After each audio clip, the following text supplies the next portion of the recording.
Reverend Smith, can you speak to the long-term benefits associated with implementing practices such as these with families? What does fruitfulness look like when you're doing faith at home with children and youth?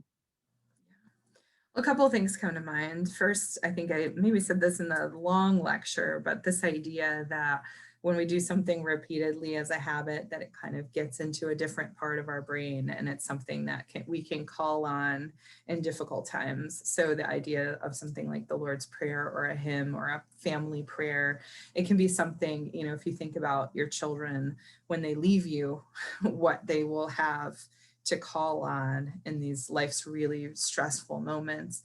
And you might be surprised that that prayer that you said every night, or this little song that you thought was just a little thing, is the thing that they grab onto as like an anchor for their spirit.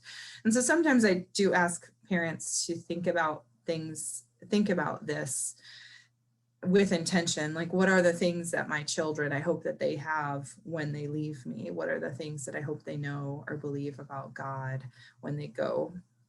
And I guess the other thing that I would say about this question is something that someone told me about parenting in general, which is this idea of parenting like gardening, which is that, when you garden, sometimes you'll find this growth in a place where you're like, I didn't even remember planting that there. That happened in our own church garden yesterday. We're like, what is this? Like, we didn't, but they actually wanted to take it out. It was mint, which mint has a reputation of going through things, but I love mint and I make limeade with mint, so we just took it out.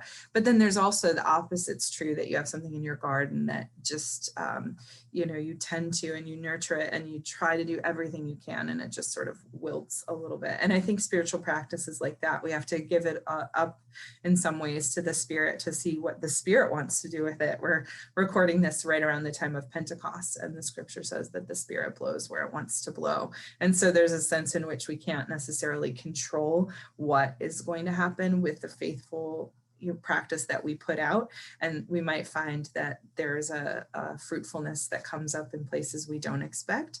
And then we might have a goal in mind that just doesn't take root. And that's also something that we are called to maybe give up to the Spirit, as well as our children leave us and make their own choices about how they want to live.